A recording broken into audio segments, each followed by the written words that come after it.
Nous allons vous présenter une figure centrale du temps de l'Avent et de la Noël, Saint Joseph, et vous parler d'une initiative très belle que nous avons vécue ici dans notre communauté, la création de la fraternité Saint Joseph. L'Avent est un temps d'attente. On dit qu'une femme qui attend un enfant est en attente. Les bureaux de grands personnages importants disposent tous d'une salle d'attente. La vie est une attente. On s'impatiente quand on est obligé d'attendre une visite, un dossier. Mais malheur, si nous nous arrêtons d'attendre quelque chose, celui qui n'attend plus rien de la vie est mort. La vie est une attente. Et attendre, c'est la vie. Jean-Baptiste l'avait dit, parmi vous, il y a quelqu'un que vous ne connaissez pas. Comme c'est merveilleux d'avoir cette opportunité chaque année de repartir, de recommencer, de suivre les traces de Jésus pour apprendre de lui la meilleure façon de vivre parmi nous. Nous pouvons devenir des chercheurs passionnés si un seul désir brûle dans notre cœur, voir le Seigneur. Ce même désir brûlait aussi au cœur de Saint Joseph, figure extraordinaire et en même temps si proche de notre condition humaine. Saint Joseph n'était pas étonnant, il n'était pas doté de charisme particulier. Il n'apparaissait pas spécial aux yeux de ceux qui le rencontraient. Il n'était pas ni célèbre ni remarqué.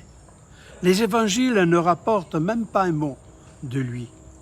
Pourtant, à travers sa vie ordinaire, il a accompli des choses extraordinaires aux yeux de Dieu. Dieu voit le cœur.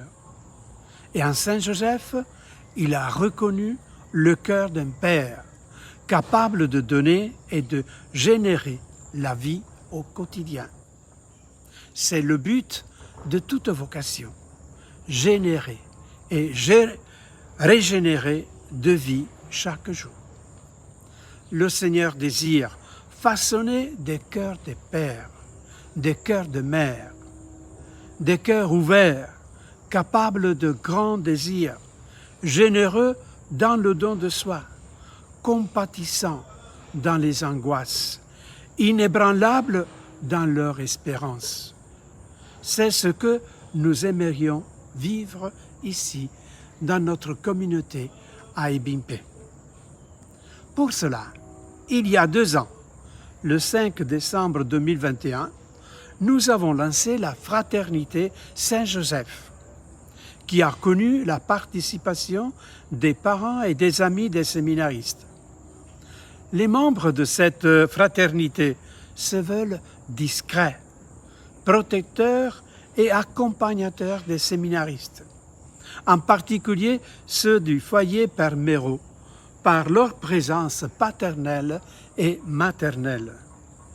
Elle a pris forme le 20 mars avec un bureau de 5 membres pour une meilleure coordination de leurs activités au foyer.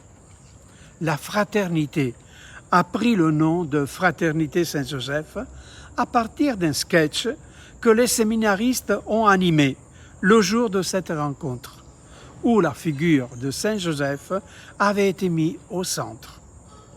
Comme Joseph avait été le protecteur de la Sainte Famille, la Fraternité Saint-Joseph se veut protectrice des séminaristes du foyer Père Méraud d'Ebimpe.